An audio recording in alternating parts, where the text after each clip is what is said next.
አብዛኞቻችን በእጆቻችን በያዝናቸው ስማርትፎኖች ውስጥ የወርቅ ማዕድን እንዳለ አስተውለን እናውቃለን? እንደ ወርቅና አልማዝ ያሉ ማዕድናት ለምንድን ነው በዚህ ደረጃ ውድ የሆኑት?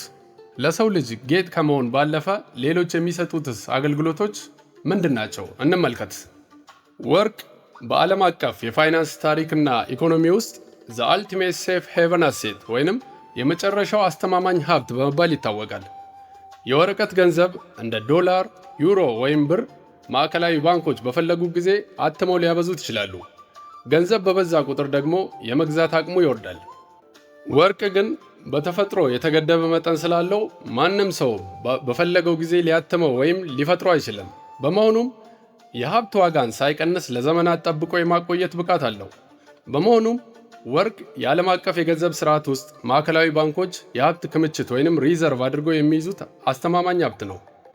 በአጭሩ ወርቅ የዓለም ኢኮኖሚ መስመር ሲስት እና ውዥንብር ሲፈጠር የኢኮኖሚው ዋናው መልህቅ ወይንም አንከር ሆኖ ያገለግላል።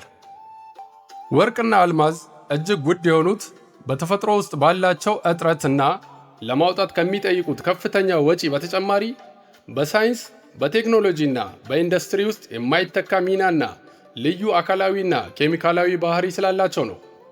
እነዚህ ማዕድናት በምድር ቅርፊት ውስጥ የሚገኙበት መጠን እጅግ አነስተኛ ሲሆን እንደ ምሳሌም በአማካይ 1 ቶን ወይንም ደግሞ 1000 ኪሎ ግራም አፈር ወይም ድንጋይ ቢቆፈር የሚገኘው የወርቅ መጠን 0.004 ግራም አካባቢ ብቻ ነው።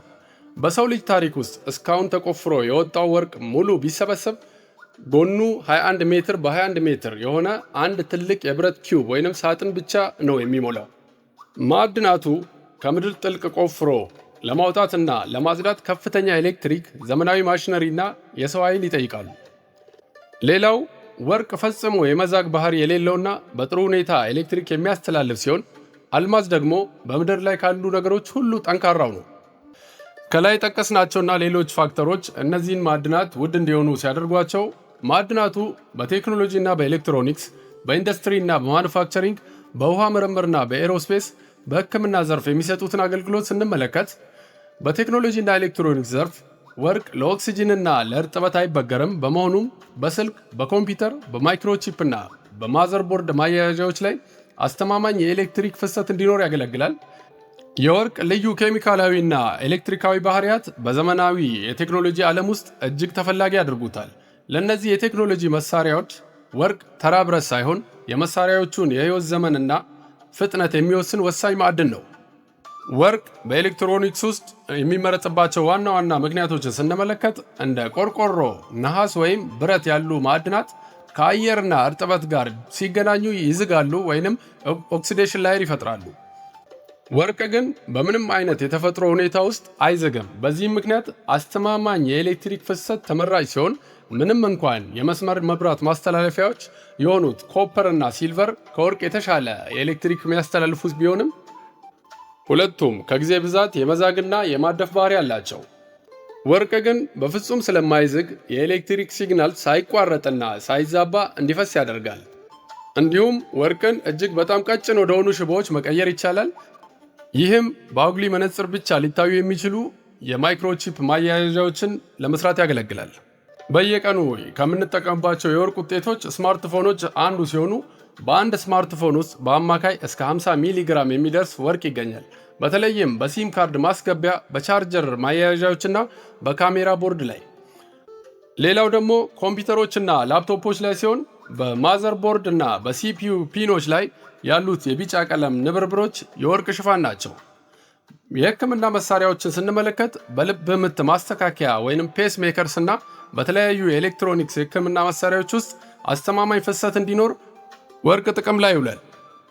ዳይመንድ ወይንም አልማዝን ስንመለከት ሙቀትን በከፍተኛ ሁኔታ የማስወገድ ወይንም ተርማል ኮንዳክቲቪቲ ብቃት ስላለው ትልልቅ ካፓሲቲ ያላቸው የማይክሮቺፖች እንዳይቃጠሉ እንደ ሙቀት መቀነሻ ያገለግላል።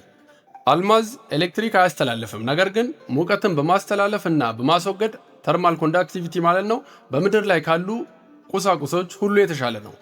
ይህ አጽናፍ ዓለማዊ ልዩ ባህሪው በዘመናዊው ሃይቴክ ዘርፍ ውስጥ እጅግ ውድና ተፈላጊ ያደርገዋል።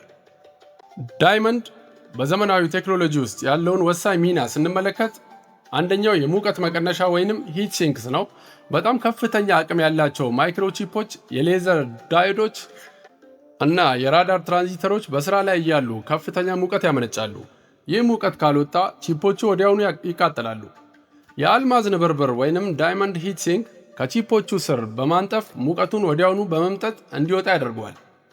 በአሁኑ ወቅት የሰው ሰራሽ አልማዝ ወይንም ሴንቴቲክ ዳይመንድ የተስፋፋ ሲሆን የተፈጥሮ አልማዝ ውድና ቅርጹ ያልተስተካከለ በመሆኑ ለቴክኖሎጂው ለመጠቀም አስቸጋሪ ነበር። ነገር ግን በአሁኑ ወቅት በላቦራቶሪ ውስጥ የሚመረተው ሲቪዲ ዳይመንድ ኬሚካል ቫፐር ዲፖዚሽን የተባለው ሰው ሰራሽ አልማዝ በቀጭን ሳህን ወይንም ዌፌር መልክ እየተሰራ ለሴሚኮንዳክተር ኢንዱስትሪው በሰፊው እያገለገለ ይገኛል።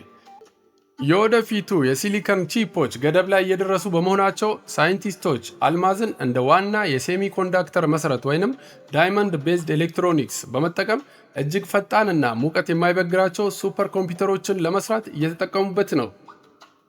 በኢንዱስትሪና በማኑፋክቸሪንግ መስክ ስንመለከት አልማዝ በጽናትና በጥንካሬ ወደር የለው። በመሆኑም ከባድ ድንጋዮችን ለመቆፈር፣ ብረታ ብረቶችን ለመቁረጥ፣ መስታወትን ለማረድ እና ትልልቅ ዋሻዎችን ለመቆፈር የሚያገለግሉ መቆፈሪያዎች ጫፍ ላይ ይገጠማል። በህዋ ምርምርና በኤሮስፔስ መስክ ስንመለከት ወርቅ የፀሐይ ጨረርንና የኢንፍራሬድ ሙቀትን የመመለስ ወይንም ሪፍሌክት የማድረግ ከፍተኛ አቅም አለው። በመሆኑም የጠፈር መንኮራኩሮች፣ ሳተላይቶችና የጠፈር ተመራማሪዎች የፊት ጭንብል በወርቅ ቀጭን ንብርብር ይሸፈናል። በዚሁ ዘርፍ አልማዝ ደግሞ የሌዘር ጨረሮችንና የውሃ ብርሃንን ሳይበላሹ የሚያሳልፉ የጨረር መስኮቶችን ወይንም ኦፕቲካል ዊንዶውስ ለመስራት ያገለግላል። በህክምናው ዘርፍ ወርቅ በጥርስ ህክምናና በካንሰር ህዋሳት ምርመራ ወይንም ጎልድ ናኖ ፓርቲክልስ ውስጥ በሰፊው ጥቅም ላይ ይውላል። አልማዝም በጣም ስለታምና የማይዝጉ የራስ ቅልና የአይን ቀዶ ህክምና ቢላዎችን ወይንም ዳይመንድ ስኬፕልስን ለመስራት ያገለግላል። ውድ ቻናሌ ቤተሰቦች ለሰዓቱ ያስኩት ይህንን ይመስል ነበር። ቻናላችንን ላይክ፣ ሼር፣ ሰብስክራይብ በማድረግ ነቃ አድርጉልን። ቻው።